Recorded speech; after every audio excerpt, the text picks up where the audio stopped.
ഹരി, തിരുവനന്തപുരത്ത് ഇന്ന് വളരെ വലിയ സംഭവ വികാസങ്ങൾ നടക്കുന്ന ദിവസം കൂടിയാണ്. പ്രത്യേകിച്ച് KPCC അധ്യക്ഷന്റെ അധ്യക്ഷ സ്ഥാനത്തേക്കുള്ള കെ സുധാകരന്റെ തിരിച്ചുവരവുണ്ടൊപ്പം ജസ്ന തിരോധാനം SSLC ഫലപ്രഖ്യാപനവുമായി ബന്ധപ്പെട്ട കൂടുതൽ വാർത്തകളുണ്ട്. അതിന്റെ വിശദാംശങ്ങളിലേക്ക് കൂടെ പോകാം. ജിൽസി, തീർച്ചയായിട്ടും ഏറ്റവും പ്രധാനപ്പെട്ട വാർത്ത, വിവാദങ്ങൾക്കൊടുവിൽ കെ സുധാകരൻ KPCC പ്രസിഡന്റിന്റെ പൂർണ്ണ ചുമതല ഏറ്റെടുക്കാൻ വേണ്ടി ഇന്ന് KPCC ആസ്ഥാനത്ത് എത്തിച്ചേരുന്നു എന്നുള്ളതാണ്. 10 മണിക്ക് ശേഷം നടക്കുന്ന ഔദ്യോഗിക ചടങ്ങിൽ ആക്ടിംഗ് പ്രസിഡന്റ് ആയിട്ടുള്ള MM ഹസനിൽ നിന്ന് കെ സുധാകരൻ സ്ഥാനം ഏറ്റെടുക്കും. എന്തായാലും കെ സുധാകരൻ നൽകിയ അൾട്ടിമേറ്റം AICC അംഗീകരിച്ചിരിക്കുന്നു എന്നുള്ളതാണ് ഇതിൽ നിന്ന് മനസ്സിലാക്കാൻ കഴിയുന്ന കാര്യം. അതായത് ജൂൺ 4 വരെ, അതായത് ഫലപ്രഖ്യാപനം വരും വരെ ആക്ടിംഗ് പ്രസിഡന്റായി MM ഹസൻ തുടരാം എന്നുള്ള ഒരു നിലപാടിലേക്ക് AICCയും ഹൈക്കമാൻഡും ഒക്കെ തന്നെ എത്തിച്ചേർന്നിരുന്നു. പക്ഷേ സുധാകരൻ ഇതിലൊരു പിടിവാശിയിലായിരുന്നു. അതായത് അതിൽ ഏറ്റവും പ്രധാനപ്പെട്ട കാര്യം എന്ന് പറയുന്നത് പോളിംഗിന് ശേഷം നടന്ന അവലോകന യോഗത്തിന് നേതൃത്വം നൽകിയത്, തെരഞ്ഞെടുപ്പ് അവലോകന യോഗത്തിന് നേതൃത്വം നൽകിയത് MM ഹസനായിരുന്നു. ആ അവലോകന യോഗം കഴിഞ്ഞ് ഉടൻ തന്നെ സ്ഥാനം ഏറ്റെടുക്കാനുള്ള കാര്യങ്ങൾ, അതായത് ശനിയാഴ്ചയായിരുന്നു യോഗം നടന്നത്, ആ യോഗത്തിന് ശേഷം സ്ഥാനം ഏറ്റെടുക്കാനുള്ള പരിപാടികൾ അല്ലെങ്കിൽ ആസൂത്രണമൊക്കെ തന്നെ സുധാകരൻ നടത്തിയിരുന്നു. പക്ഷെ ഹൈക്കമാൻഡിൽ നിന്ന് ഒരു പൂർണ്ണ അനുമതി ലഭിച്ചില്ല എന്നുള്ളത് പിന്നീട് വൈകിക്കുകയായിരുന്നു. അവസാനം സുധാകരൻ പക്ഷം അല്ലെങ്കിൽ സുധാകരൻ നൽകിയിട്ടുള്ള, ഹൈക്കമാൻഡിന് നൽകിയിട്ടുള്ള അൾട്ടിമേറ്റം എന്ന് പറയുന്നത് 8-ാം തീയതിക്കുള്ളിൽ തന്നെ തീരുമാനം ഉണ്ടാക്കണം എന്നുള്ള കാര്യമായിരുന്നു. ഇതേ തുടർന്നാണ് പിന്നീട് കാര്യങ്ങൾ ദ്രുതഗതിയിലാക്കിയത്. കാരണം വിവാദങ്ങൾ വന്നു, സുധാകരൻ ഇത്തരത്തിൽ പ്രതികരിച്ചു എന്നുള്ള വാർത്തകൾ പുറത്തു വന്നു.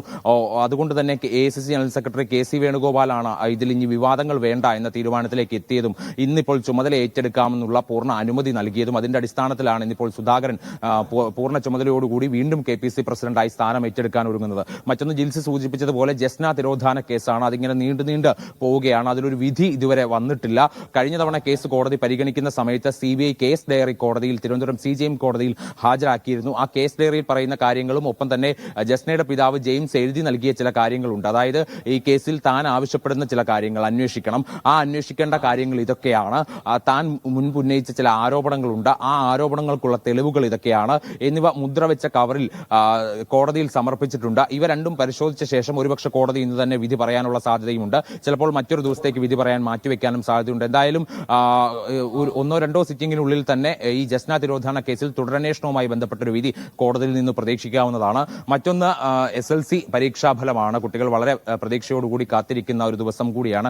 കഴിഞ്ഞ തവണത്തെ പോലെ 54 ദിവസമൊന്നും കാത്തിരിക്കേണ്ട, ഇത്തവണ 43 ദിവസം കഴിഞ്ഞപ്പോൾ തന്നെ റിസൾട്ട് വരാൻ വേണ്ടി ഒരുങ്ങുകയാണ്. പതിവ് പോലെ വൈകിട്ട് 3 മണിക്ക് വിദ്യാഭ്യാസ മന്ത്രി V ശിവൻകുട്ടിയാണ് ഔദ്യോഗിക ഫലപ്രഖ്യാപനം ഔദ്യോഗികമായിട്ട് അറിയിക്കുന്നത്. അതിനുശേഷം പിന്നീട് വെബ്സൈറ്റ് വഴിയും ഒപ്പം തന്നെ PRD ലൈവ് ആപ്പ് വഴിയും ഒക്കെ തന്നെ വിവരങ്ങൾ അല്ലെങ്കിൽ വിജയം ഒക്കെ തന്നെ കുട്ടികൾക്ക് നേരിട്ട് അറിയാൻ സാധിക്കും. കഴിഞ്ഞ തവണ നമ്മൾ കണ്ടതാണ് 99.70% വിജയ ശതമാനം നേടിയിട്ടുണ്ട് സംസ്ഥാനത്ത്.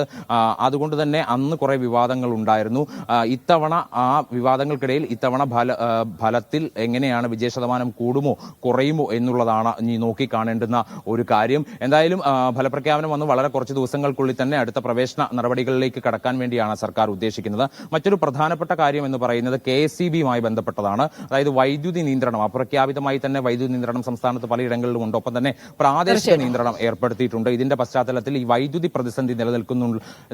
ആ വൈദ്യുതി പ്രതിസന്ധി പരിഹരിക്കുവാൻ വേണ്ടി KSEBയിലെ സർവീസ് സംഘടനകളുമായി വൈദ്യുതി മന്ത്രി K കൃഷ്ണൻകുട്ടി ഇന്ന് ചർച്ച നടത്തുന്നുണ്ട്.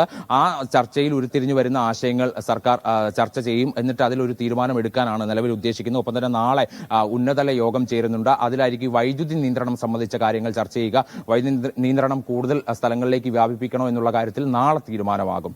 തീർച്ചയായിട്ടും ഭാര്യ, ഇത്തരം വാർത്തകളൊക്കെ തന്നെയാണ് നമുക്ക് തെക്കൻ കേരളത്തിൽ നിന്ന് നൽകാനുള്ളത്.